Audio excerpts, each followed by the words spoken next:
It started with a scarf. Not the kind Lauren would ever wear. Too cheap, too bright, too obvious. I found it stuffed between the cushions of our couch one morning when she was in the shower. At first, I thought it was hers, though it didn't match her usual style. She was picky, borderline obsessive about her fashion choices. But when I picked it up, there was a faint smell of men's cologne clinging to it. "Hey, Lauren," I called out, holding the scarf up as she walked into the living room, towel wrapped around her hair. "Is this yours?" Her eyes flicked to the scarf for a split second before her face morphed into a mask of indifference. "Nope. Probably one of your friends left it. I didn't have friends over. Ever." "Really?" I asked, trying to sound casual. "Doesn't smell like any of my friends." She shrugged, a little too quickly, and walked to the kitchen to pour herself some coffee. "Maybe you've got a secret admirer." She laughed at her own joke, but it felt forced, like she wanted to rush the moment along. The scarf wasn't mine. It wasn't hers. And it wasn't random. That was 2 weeks ago. Since then, it felt like every detail of my life with Lauren was sliding out of place. Conversations felt rehearsed. She started coming home later, smelling of a perfume I didn't recognize. One that wasn't hers. She wasn't careful anymore. Like she didn't think I'd notice. But I did. And the cracks in the story were getting harder to ignore. The final straw came when she announced her trip. It was the first thing she mentioned as soon as she walked in the door after work. "No, hi. No, how was your day?" Just a blunt, emotionless declaration. "I'm going away this weekend." I stared at her, dumbfounded. "You're what?" "It's just a weekend thing. Some of us from work are going to this wellness retreat." She didn't even bother making eye contact, her focus entirely on her phone as she typed something. "A retreat? Since when do you need a retreat?" She sighed dramatically and finally looked up, irritation flashing across her face. "Why are you making this a thing, Ben? God, I just want a break. Okay? You don't have to interrogate me about every little decision I make." "I'm not interrogating you. I'm asking because this feels sudden." I paused, watching her for a reaction. "Who's going?" "People from work," she snapped. "Why does it matter?" "Because it's weird, Lauren. You're acting like I'm the bad guy for wanting to know where my wife's disappearing to for a weekend." Her laugh was sharp, mocking. "Disappearing? Wow, listen to yourself. You sound insane." That word hit me like a fist. Insane. She was spinning it around, making me feel like I was overreacting. But I wasn't. Not this time. "Don't go," I said, my voice low but firm. That finally stopped her. She set her phone down and crossed her arms, her eyes narrowing at me like I just insulted her. "Don't go? Who the hell do you think you are? Telling me what I can or can't do?" I took a deep breath, trying to keep my anger in check. "I'm your husband, Lauren, and something about this doesn't feel right." She tilted her head, smirking. "You're being ridiculous. I'm going." End of discussion. I wanted to scream, to grab her phone and demand to see what was on it. But I didn't. Instead, I walked out of the room and into my office, closing the door behind me. I didn't sleep that night, and when she left early Friday morning with her pristine overnight bag and a kiss on my cheek that felt more like a formality than affection, I knew this wasn't just a trip. It was something bigger, and I was going to find out exactly what Lauren drove off that Friday morning. My chest burned with the kind of fury I didn't know I was capable of feeling. I stood by the window, watching her car disappear down the street, and something inside me snapped. Enough of the lies. Enough of the gaslighting. Whatever she was hiding, I was done sitting on the sidelines while she played me for a fool. I grabbed my keys and laptop, ignoring the coffee I had just brewed, and headed straight to my car. Lauren thought she was clever, but her arrogance left a trail. Over the past week, I'd already begun piecing together fragments of her lies. Her phone habits had changed, locked tighter than a bank vault with a new password I didn't know. But she hadn't been as careful with her emails. When I was doing some routine maintenance on our shared laptop, which she had used for work in the past, I stumbled across a confirmation for a hotel reservation under her name. The location, a small upscale lodge 2 hours out of town. It wasn't a wellness retreat. It wasn't even remotely professional. It was an isolated, romantic getaway spot. Now, I had my target. I didn't follow immediately. I wanted to be sure. Before she left, I slipped a small GPS tracker into the lining of her overnight bag. A recent purchase made after weeks of suspicions. I told myself it was paranoia, but now it felt like preparation. Pulling out my phone, I opened the tracking app. There she was, heading down the interstate. The lodge's address was burned into my brain, but I wanted confirmation she was actually going there. An hour passed.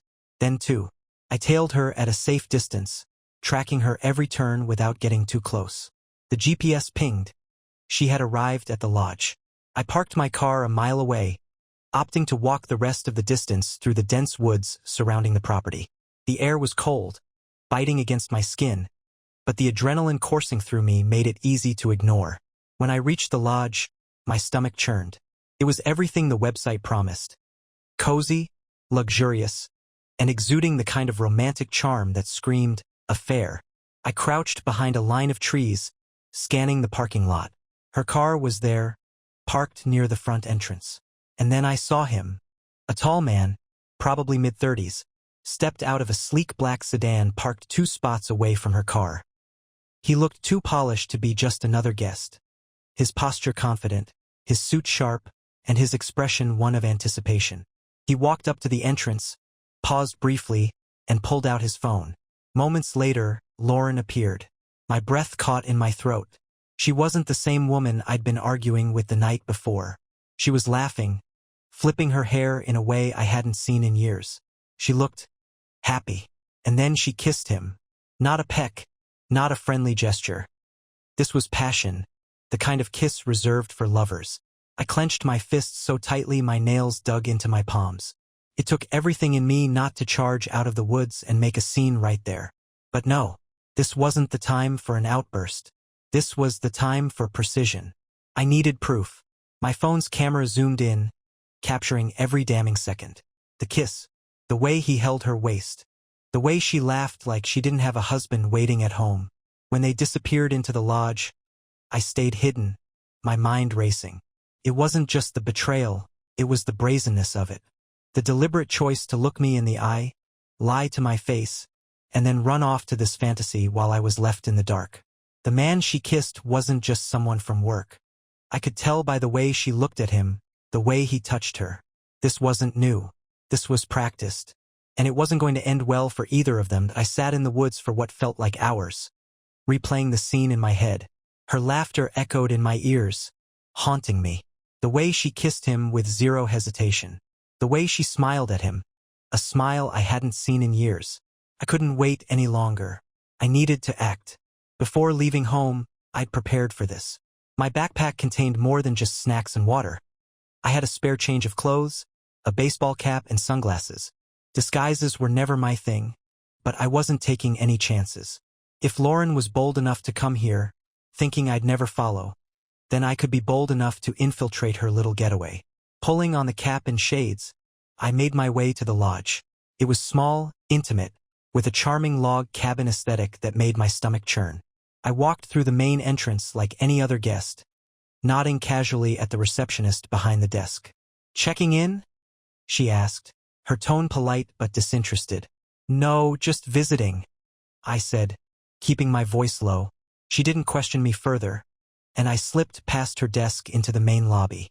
It was quiet, the kind of place where people came to escape the world. My eyes darted around, scanning the room for any sign of Lauren or her new friend. And then I saw them. They were seated in a corner by the fireplace, sipping wine and leaning in close like they were sharing some private joke. Lauren's face was lit with an ease I hadn't seen in ages, her hand resting lightly on his arm. The man was saying something, his voice low, and she laughed again, that same haunting laugh from before. My stomach clenched, but I forced myself to stay calm. Losing it now wouldn't solve anything.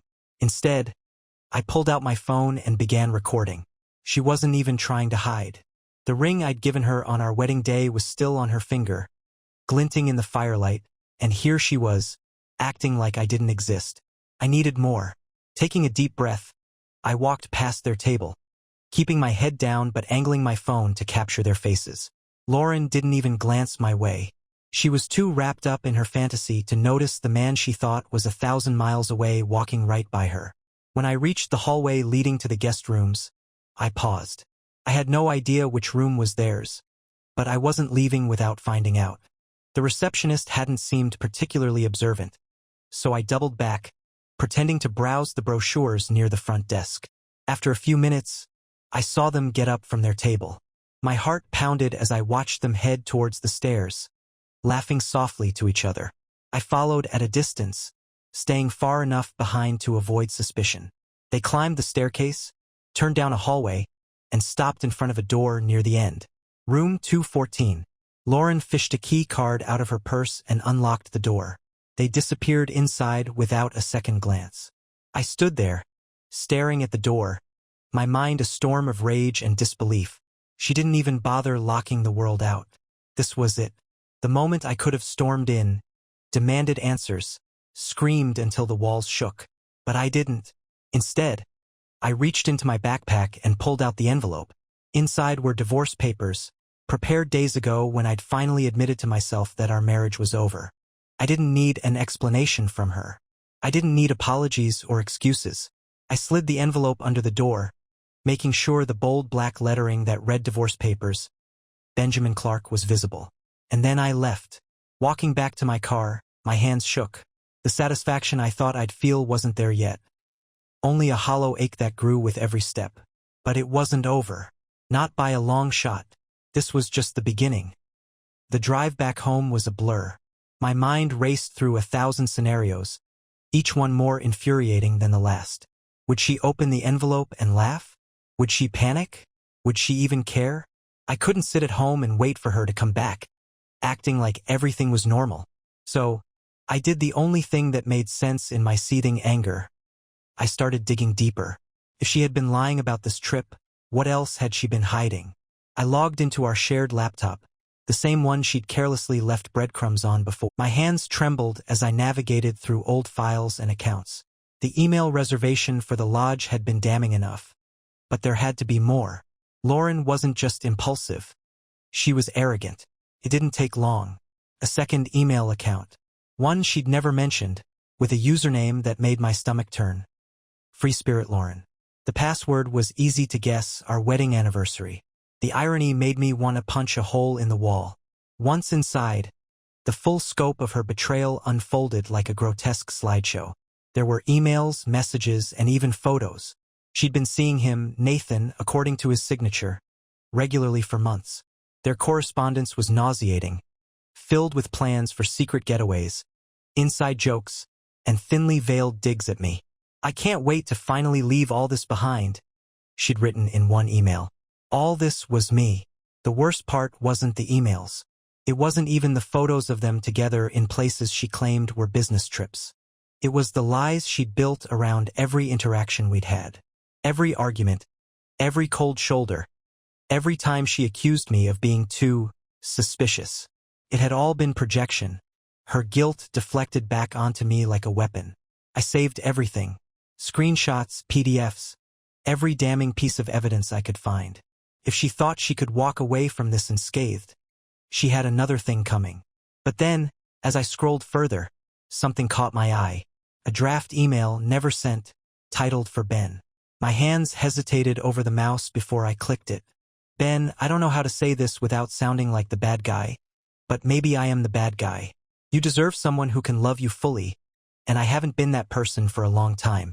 Nathan makes me feel alive again in a way I didn't think was possible, and I'm sorry if that hurts you. Maybe it's better if we go our separate ways. I sat there, staring at the screen, my rage momentarily replaced by something far worse. Heartbreak. She'd thought about ending things the right way, but instead, she'd chosen to string me along, lying to my face while building a new life with someone else. The draft was dated 3 months ago. 3 months of silence. 3 months of deceit. I closed the laptop and leaned back in my chair, staring at the ceiling as the weight of it all pressed down on me. The woman I thought I knew was gone. Maybe she'd been gone for a long time. Then my phone buzzed. It was a notification from the tracking app. Lauren was on the move. I opened the app, my breath catching when I saw her location. She was heading back to the house. This wasn't over yet, that I didn't have to wait long. The sound of Lauren's car pulling into the driveway was unmistakable, the low hum of the engine triggering a surge of adrenaline. I stood in the living room, arms crossed, heart pounding.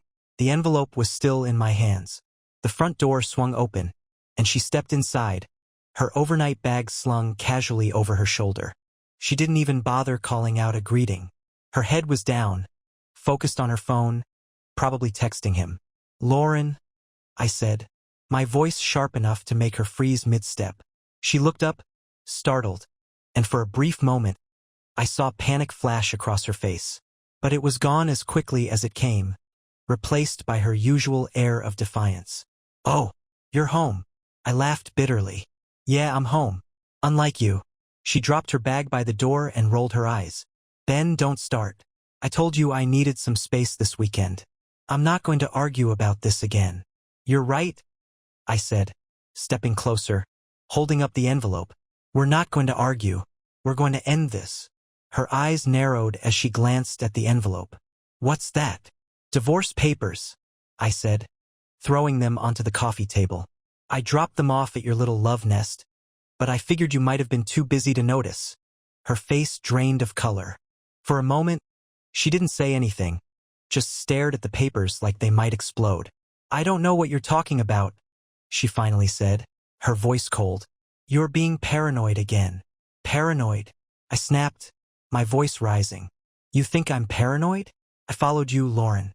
I saw you, with him, at the lodge. Don't you dare stand here and lie to me." Her jaw tightened, and she crossed her arms. "So what if you did? Spying on me? Real mature. Ben, this is exactly why I needed to get away." I blinked, stunned by her audacity. "Are you serious right now? You cheated on me, and you're blaming me for it." Her expression shifted, anger flaring in her eyes. "You drove me to this, Ben. Do you know how suffocating it's been, living with you? You're always doubting me, questioning me, treating me like some criminal. Maybe if you hadn't been such a controlling jerk, I wouldn't have needed someone else." The words hit like a sledgehammer, but I refused to let her see the pain. "Don't try to rewrite this, Lauren. You've been lying to me for months, sneaking around, texting him while I was sitting right next to you. Do you even feel an ounce of guilt for what you've done?" She scoffed, her lips curling into a sneer. "Guilt? Why should I feel guilty? You're not exactly the perfect husband, Ben. You bury yourself in work, act like a martyr, and expect me to just sit here and be grateful for the scraps of attention you throw my way." I shook my head, laughing bitterly. "So this is my fault. Of course. You cheat, you lie, but somehow I'm the villain." Her voice dropped, icy and calculated. "You're damn right you are. You think waving those divorce papers around makes you look strong? It just proves you've already given up. And you know what? Good. Maybe it's better this way." The air in the room was electric, the silence that followed heavy and suffocating. For a moment, neither of us moved, the weight of her words hanging between us. "You're unbelievable," I finally said, my voice barely above a whisper. "I loved you, Lauren. I fought for us. But you—" I shook my head, unable to finish the sentence.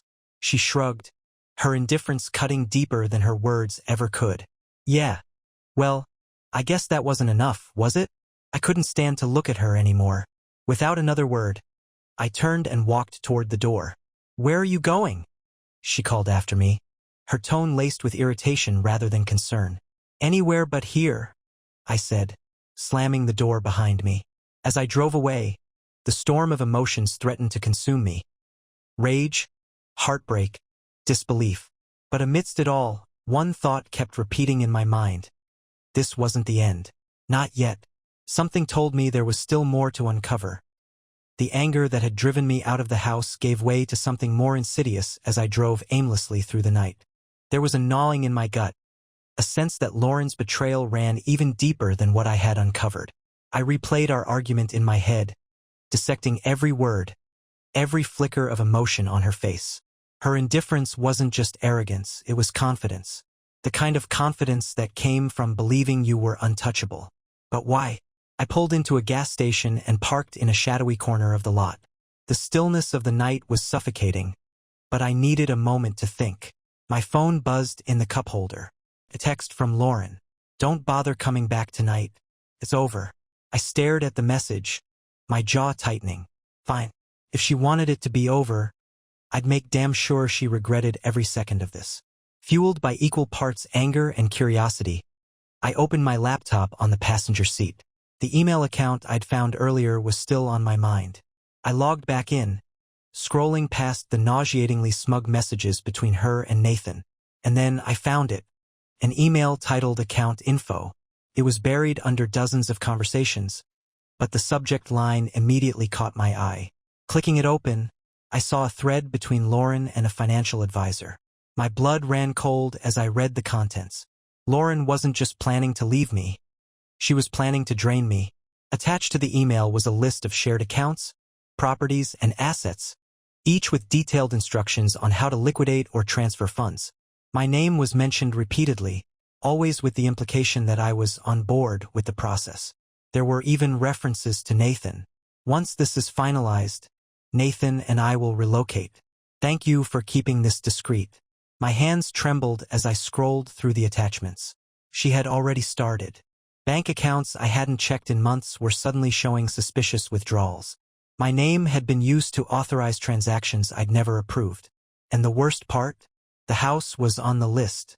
She was planning to sell it, claiming we'd both agreed to downsize after the divorce. Lauren wasn't just leaving me. She was erasing me. I slammed the laptop shut, my chest heaving with fury. This wasn't just betrayal, it was a calculated, premeditated attack. She hadn't stumbled into an affair out of loneliness or frustration. She had planned this, step by step, while smiling in my face and pretending everything was fine. I wasn't going to let her get away with it. Grabbing my phone, I called my lawyer. It was late, but I didn't care. He answered groggily after a few rings. "Ben? What's going on?" "I need to update the divorce papers," I said, my voice cold and steady. "And I need to freeze every account with my name on it. Tonight." "What happened?" "I found out Lauren's been making moves behind my back. Big moves. I'm sending you everything I've found. We're going to make sure she doesn't take a damn thing she hasn't earned." He sighed. "All right, send it over. I'll get started." Hanging up, I leaned back in my seat, my mind racing. Lauren thought she had me cornered, but now the game had changed. I opened the tracking app again, half expecting her to be at home, but her location surprised me. She wasn't at the house. She was back at the lodge. I clenched my jaw. She was probably running to Nathan, laughing about how easily she'd played me. But this time, I wasn't just going to follow. I was going to confront them both. Lauren had declared war, and now it was my turn. The drive to the lodge felt endless, every mile adding fuel to the fire burning in my chest. My mind replayed everything I had uncovered. The affair, the lies, the financial betrayal. Lauren thought she had me wrapped around her finger, but she was about to realize just how wrong she was. When I arrived, the parking lot was dimly lit and eerily quiet. Her car was parked in the same spot as before, alongside Nathan's sleek black sedan. The sight of those cars side by side made my stomach churn, but I pushed the anger aside. I needed to stay sharp. I entered the lodge through a side door, avoiding the main entrance where I might be recognized. The warm, rustic interior now felt suffocating. Every cozy detail a mockery of the destruction she had wrought on my life. I had no plan other than finding them. The tracking app showed her GPS marker inside the lodge, but it didn't matter. I could feel her presence like a storm cloud hanging over the building. As I crept up the stairs, my footsteps muffled by the thick carpet, I heard voices. Faint but unmistakable. Her voice, and his, they were laughing. My blood boiled as I followed the sound, stopping just outside a door that was slightly ajar. I didn't need the room number this time, this was them. Peering through the crack in the door, I saw them sitting on the edge of the bed, wine glasses in hand. Lauren was leaning into Nathan, her face alight with the same laughter that used to belong to me. Nathan was talking, gesturing animatedly about something, and she hung on his every word. I pushed the door open. The look on Lauren's face when she saw me was priceless. Her smile vanished in an instant, replaced by a mix of shock and panic. She dropped her wine glass, the red liquid spilling onto the floor like blood. "Ben?" she gasped, scrambling to her feet. "What the hell are you doing here?" Nathan stood too, his expression shifting from confusion to arrogance. "I think you should leave," he said, his voice calm but condescending. I ignored him, my eyes locked on Lauren. "You really didn't think I'd figure it out, did you?" I said, my voice cold and steady. "You thought you could lie, cheat, steal, and walk away without consequences?" She opened her mouth, but no words came out. Her hands fidgeted at her sides, a telltale sign she was cornered. "I have everything," I continued, stepping further into the room. "The emails, the bank transfers, the lies you've been feeding me for months. You thought you were so clever, didn't you?" Nathan stepped forward, trying to put himself between us. "Hey man, you need to calm down. This isn't the place." "Shut up," I snapped, my eyes still fixed on Lauren. "You don't get to talk." "Ben, you're being ridiculous," Lauren finally said, her voice shaky but laced with defiance. "You're acting like some psycho, following me here, spying on me? That's not normal." "Normal?" I barked out a laugh. "You want to talk about normal? Is it normal to cheat on your husband and plot to steal everything he's worked for? Is it normal to laugh in my face while you tear my life apart?" She flinched but quickly recovered, her eyes narrowing. "You weren't exactly a saint, Ben. You ignored me for years. You were distant, cold, obsessed with your job. What was I supposed to do? Sit around and wait for you to notice me? You were supposed to talk to me." I shot back. "You were supposed to be honest. Instead, you chose this." I gestured around the room. "Him." Nathan, still playing the calm mediator, raised his hands. "Look, I think we should all take a step back and stay out of this." I snapped, finally turning to him. "This is between me and my wife." Nathan opened his mouth to argue, but I cut him off again. "You can have her," I said, my voice dripping with venom. "But you're not getting a single cent of what's mine. I've already frozen every account. The house? Not happening. Your little plans? They're done." Lauren's face paled. "You did what?" "You heard me," I said, my voice cold. "It's over, Lauren. You get nothing. Not the house, not the money, not me." Her defiance crumbled, replaced by desperation. "Ben, wait. Save it," I said, cutting her off. "You made your choice. Now live with it." I turned on my heel and walked out, ignoring her calls for me to stop. Nathan didn't dare follow me, and I could hear their voices erupting in panic behind me as I made my way down the hall. By the time I reached my car, the rage inside me had begun to subside, replaced by a strange sense of relief. I had finally taken control, and Lauren, she was about to find out what it felt like to lose. The days that followed were a whirlwind of paperwork, phone calls, and the quiet, hollow echoes of a life unraveling. Lauren tried to reach out, texts, emails, even showing up at the house once, but I didn't respond. I didn't need to hear her excuses or her pleas. The moment I left that lodge, she became a stranger to me. The legal proceedings moved quickly, thanks to the mountain of evidence I had collected. My lawyer was relentless, ensuring that Lauren couldn't touch a cent of what she had schemed to take. The financial accounts she had tried to siphon from were locked down, and her attempts to justify her actions in court fell flat under the weight of her own emails and transaction records. Nathan didn't show up for her. I wasn't surprised. Men like him rarely stick around when the fantasy crumbles. From what I heard through mutual acquaintances, Lauren was left floundering, scrambling to pick up the pieces of a life she had gambled away. But for me, the hardest part wasn't the legal battle.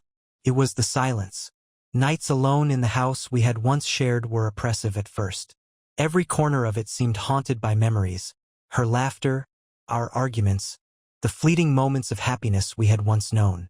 I couldn't stay there. I sold the house. It wasn't about the money. It was about freedom. I needed a clean break, a fresh start somewhere that didn't remind me of her betrayal. Months passed, and the anger began to fade, replaced by a strange, bittersweet clarity.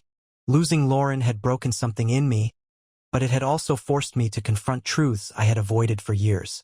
Our marriage hadn't been healthy for a long time, and as much as I hated to admit it, her betrayal had simply exposed the cracks we had both ignored. 5 years later, my life looked nothing like it did back then. I had moved to a new city, started a business, and even begun to date again. I wasn't looking for love. Not yet. But I was learning to trust myself again, one step at a time. And then, one ordinary afternoon, I stumbled across something that brought the past crashing back. I was scrolling through social media when I saw it. A post from an old acquaintance. It was a group photo taken at some event, and there she was. Lauren. She looked different. Older, thinner. Her once bright eyes dulled by something I couldn't quite place. But it wasn't her appearance that shocked me. It was the man standing beside her. Nathan. Except he wasn't standing beside her as her partner. He was standing beside her as her co-defendant in a string of fraud cases. Curiosity got the better of me, and a quick internet search revealed the sordid details. After I had cut Lauren off, she and Nathan had moved on to other schemes, targeting wealthy clients with promises of high-return investments. It hadn't taken long for their luck to run out. They were both facing prison time. Their names dragged through the mud in every news outlet covering the story. I closed the browser, sitting back in my chair as a strange mixture of emotions washed over me. There was no satisfaction in her downfall, no triumph, just a quiet sense of justice. Lauren had made her choices, and they had led her exactly where they were always going to lead. As for me, I had finally found peace. My life wasn't perfect, but it was mine, and that was enough.